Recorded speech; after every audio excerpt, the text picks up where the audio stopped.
Hi students.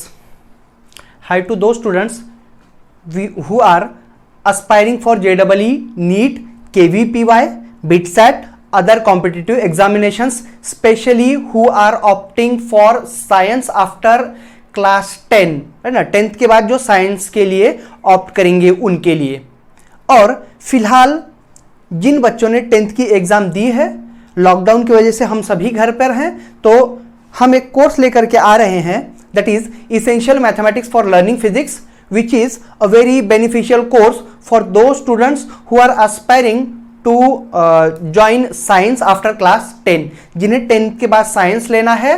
तो obviously हमें मालूम है कि साइंस के बाद हमारे जो सब्जेक्ट्स होते हैं वो फिजिक्स और केमिस्ट्री सब्जेक्ट्स, ये मैंडेटरी सब्जेक्ट्स हैं। उसके बाद हमारे फील्ड ऑफ इंटरेस्ट पे या फिर हमें जिस तरफ ऑप्ट करना है, जहां हम एस्पायर कर रहे हैं, either it be a medical field और एन इंजीनियरिंग फील्ड, हमें ऑप्ट करना पड़ता है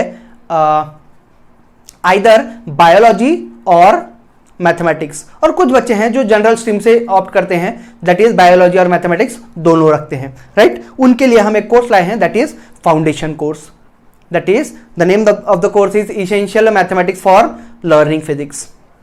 नाउ आइए बात करते हैं कि एक्चुअली इस कोर्स की जरूरत क्या है, इन्हें किन बच्चों के लिए हेल्पफुल है, राइट। और हम एक्चुअली इस कोर्स में क्या पढ़ेंगे, कितने दिन का कोर्स होगा, राइट। नाउ अब हमें यह तो मालूम है कि हम क्लास 10 के बाद जब कॉम्पिटिटिव एग्जाम्स की तैयारी करते हैं, स्पेशली साइंस के बाद, हम आइदर इंजीनियरिंग एंट्रेंस एग्जामिनेशंस की तैयारी करते हैं, या फिर मेडिकल एग्जामिनेशंस की, या फिर NDA, KVPY, there are lots of courses, lots of aspirants go for this, right. और पिछले कुछ सालों का डेटा बताता है कि around 10 to 11 lakh students opt for NEET और JEE, है ना। इतने ही बच्चे नीट के लिए जाते हैं, इतने ही बच्चे JEE की एग्जाम देते हैं, राइट। अब अगर नीट और JEE की एग्जाम देते हैं तो ऑब्वियसली जो फिजिक्स सब्जेक्ट है वही बच्चे इन एग्जाम्स को क्रैक करते हैं जिनका फिजिक्स बहुत अच्छा होता है, राइट ना। इसका मतलब ये नहीं कह रहा हूं कि मैं कि बाकी सब सब्जेक्ट्स वीक हूं, लेकिन पिछले कुछ सालों का डेटा हमेशा यही बताता है कि बच्चों के मार्क्स केमिस्ट्री में बहुत अच्छे होते हैं, बच्चों के मार्क्स बायोलॉजी में अच्छे होते हैं, इवन इन मैथमेटिक्स में भी अच्छे होते हैं। लेकिन बच्चों के मार्क्स या फिर बच्चे जो कट ऑफ से दूर रह जाते हैं वो सिर्फ और सिर्फ फिजिक्स के वजह से, राइट ना। सो physics is a subject which is very crucial for cracking these exams, right। और जैसा कि हमने कहा कि अराउंड 10 to 11 लाख स्टूडेंट्स इन एग्जाम्स को ऑप्ट करते हैं, right. They are JEE aspirants और नीट एस्पायरेंट्स, राइट। नाउ अब जब हम इस कोर्स की बात कर रहे हैं तो ये जो कोर्स होगा that will be utilising those concepts of physics of mathematics which will help physics, right ना। अमूमन ऐसा होता क्या है कि जब स्टूडेंट्स 10th के बाद 11th क्लास में साइंस में एडमिशन लेते हैं, उसके बाद या तो वो कोचिंग क्लास ज्वाइन करते हैं, या फिर सेल्फ स्टडी करते हैं, या फिर कॉलेज स्टडी पे डिपेंड होते हैं, राइट। नाउ अब होता कैसा है, हमारे जो कोर्सेज, जब हमारा कोर्स चालू होता है तो हमारे सभी सब्जेक्ट साइमल्टेनियसली पढ़ाए जाते हैं, राइट ना। कुछ हर दिन हर एक सब्जेक्ट का एक एक लेक्चर होता है, राइट। अब मैथमेटिक्स और फिजिक्स की अगर हम बात करें तो मैथमेटिक्स और फिजिक्स के दोनों सब्जेक्ट हर दिन एक एक कंसेप्ट पढ़ाए जाते हैं, राइट। अब जो फिजिक्स के कंसेप्ट होते हैं, राइट फ्रॉम डे 1, फिजिक्स का हर एक कंसेप्ट समझने के लिए आपको मैथमेटिकल कंसेप्ट्स की नॉलेज होना बहुत जरूरी है, राइट। और मैथमेटिक्स के वो कंसेप्ट जो फिजिक्स को समझने में हमारी मदद करते हैं, वो जब तक हमारा फिजिक्स के वो कंसेप्ट पढ़ाए जाते हैं तब तक हमारा मैथमेटिक्स का वो कंसेप्ट होता ही नहीं है, राइट ना। और मैथमेटिक्स के वो कंसेप्ट पढ़ने के लिए हमें कम से कम 4 से 5 महीने लग जाते हैं, जो हमें फिजिक्स को पहले ही लेक्चर से यूटिलाइज होते हैं, जो पहले ही लेक्चर में हमें चाहिए होते हैं। मतलब कि हम करीब करीब 4 से 5 महीना पीछे चले जाते हैं। उसके बाद जब हम वो सब्जेक्ट्स पढ़ते हैं हमारा कोर्स चालू होने के बाद, उसके बाद फिर हमें कंसेप्ट समझ में आता है, उसके बाद हम फिजिक्स के पहले लेक्चर को फिर रिवाइज करते हैं।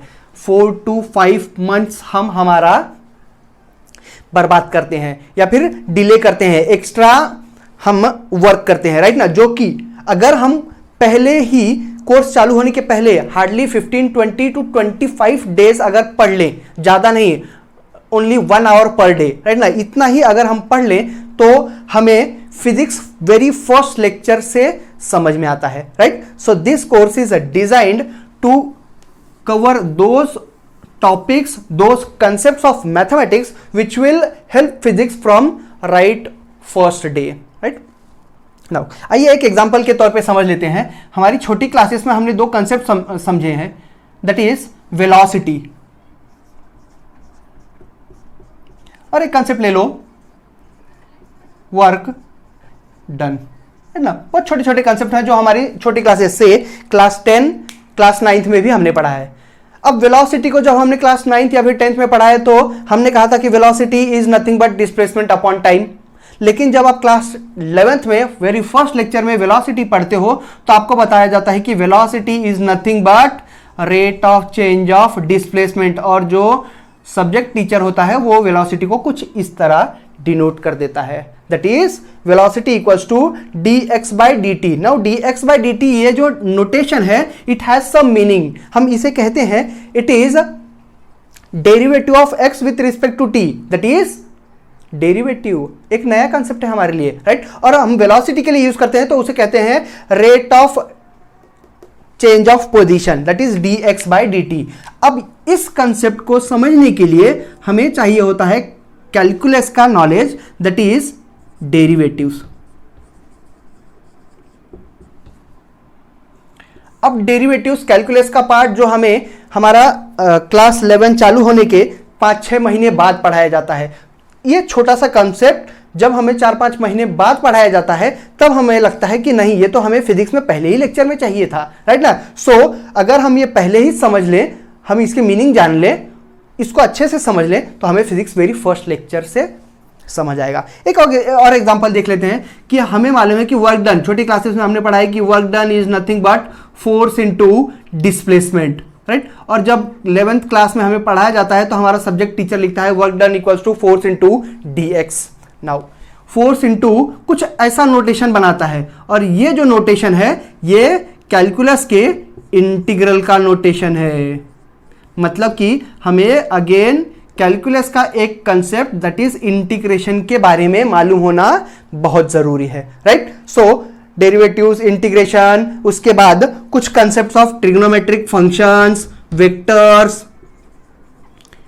देन कोऑर्डिनेट ज्योमेट्री, ये कुछ ऐसे कंसेप्ट्स हैं जो हमें प्रायर नॉलेज अगर हो तो हम वेरी फर्स्ट डे से फिजिक्स प्रिपेयर कर सकते हैं, फिजिक्स के कंसेप्ट को समझ सकते हैं। और रिमेंबर, फिजिक्स के कंसेप्ट आप जितने मैथमेटिकली समझेंगे उतना ज्यादा आप फिजिक्स में अच्छा स्कोर करेंगे, उतना अच्छा आप फिजिक्स समझ के लेंगे, राइट। नाउ आइए बात करते हैं कि हमारा जो कोर्स है वो किसके लिए बेनिफिशियल है और एक्चुअली हम इस कोर्स में क्या क्या पढ़ने वाले हैं, राइट। ओके,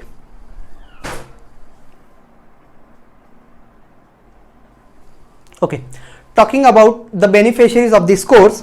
तो ऐसे बच्चे जो 11th में साइंस ऑप्ट करने वाले हैं और जो एस्पायरेंट्स हैं जो उसके लिए प्रिपेयर कर रहे हैं, जैसे कि JEE के लिए, that is aspirants of NEET, JEE से बिटसैट, NDA, KVPY और ऐसे बहुत सारे कोर्सेज जहां भी आपको फिजिक्स की जरूरत है, राइट। तो ऐसे बच्चे जिन्होंने हाल ही में 10th की एग्जामिनेशन दी है, जो 11th में साइंस स्ट्रीम ऑप्ट करने वाले हैं, इसका मतलब यह नहीं होता कि सिर्फ ऐसे ही बच्चे जो इन कॉम्पिटिटिव एग्जाम्स को देने वाले हैं उन्हें ही मदद करेगा। अगर आप सिंपली साइंस ऑप्ट करने वाले हैं तो भी ये कोर्स आपके लिए बहुत बेनिफिशियल है, राइट। तो for competitive exams, for science, और ऑफ कोर्स जो अगर हम कोर्स के बारे में बात करें और कह रहे हैं कि मैथमेटिक्स विच हेल्प्स फिजिक्स, तो ऐसे बच्चे जो मैथमेटिक्स को प्रिपेयर कर रहे हैं, फिजिक्स को तो मदद करेगा ही, लेकिन एक्चुअली कंसेप्ट तो है मैथमेटिक्स के, तो ऑब्वियसली वो मैथमेटिक्स को भी मदद करेगा, राइट। तो अब हम कह सकते हैं कि ये स्कूल एग्जामिनेशंस के लिए सिंपली, अगर आपके दिमाग में कुछ और है, कुछ नॉन कन्वेंशनल फील्ड में आप करियर बनाने वाले हैं और सिर्फ अगर क्लास 12th पास होने के लिए आप ऑप्ट कर रहे हैं, तो भी आपके लिए ये कोर्स बहुत हेल्पफुल रहेगा, राइट। सो सिंपली से स्कूल एग्जामिनेशंस, राइट। या फिर ऐसे बच्चे जो फाउंडेशन बिल्ड कर रहे हैं, दैट इज जो अभी जिन्होंने 8th की एग्जाम दी है या फिर 9th की एग्जाम दी है, वो भी अगर इस कोर्स को अटेंड करें तो वो भी अपना बेस बहुत अच्छा प्रिपेयर कर सकते हैं।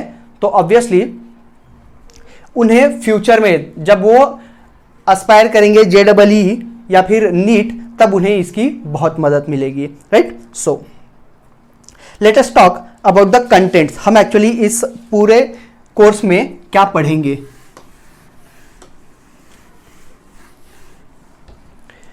अब हमने हमारी छोटी क्लासेस में पढ़ा है कि अलजेब्रा का एक टॉपिक है, दैट इज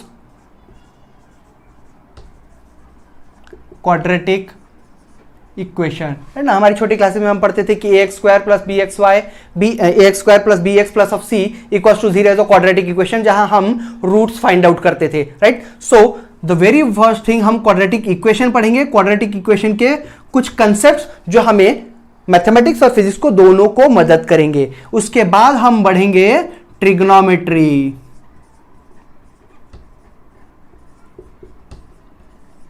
अब ट्रिग्नोमेट्री हमने छोटी क्लासेस में पढ़ा है, एंगल्स के बारे में हमने कुछ रेशियोज पढ़ा है, यहां हम उसे और एक्सटेंड करेंगे। हम पढ़ेंगे ट्रिग्नोमेट्रिक फंक्शंस के बारे में, इनवर्स ट्रिग्नोमेट्रिक फंक्शंस के बारे में, उनके ग्राफ्स के बारे में, उनके वैल्यूज के बारे में, etcetera etcetera. So the second thing we will study will be trigonometry. आगे बढ़ते हुए हम पढ़ेंगे coordinate geometry.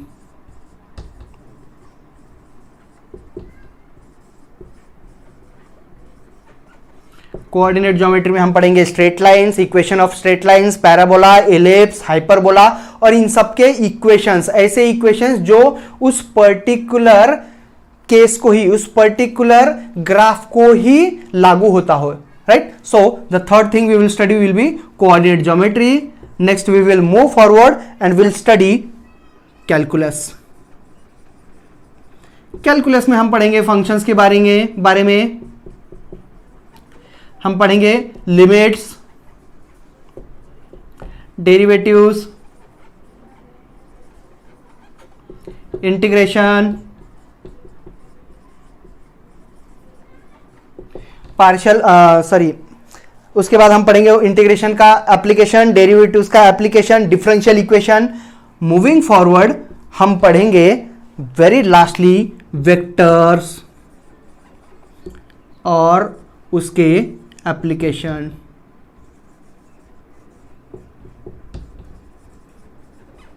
Okay, so these are the contents of our course, right? It will take hardly 20 to 25 days if you are studying very regularly. Go through these videos. हम एक एक video आगे से अपलोड करते जाएंगे, रोज एक video, 2 videos depending upon my feasibility of time. और हम इस कोर्स को हमारा जब लॉकडाउन निकलेगा या फिर हम जब तक बहुत आराम से एडमिशन लेने के लिए जाएंगे, तो हम हमारे टूल्स से बहुत इक्विप्ड होंगे। मैथमेटिक्स इतना हमारे दिमाग में भर जाएगा कि फिजिक्स हमारे लिए कुछ नहीं लगेगा, इन वेरी सिंपल टर्म चिल्लर लगेगा, है ना, छोटा कंसेप्ट लगेगा, राइट। तो हम फिजिक्स को और मैथमेटिक्स को बहुत आसान बनाने के लिए उतना ही पोर्शन पढ़ेंगे जो फिलहाल के लिए जरूरत में आएगा, राइट ना।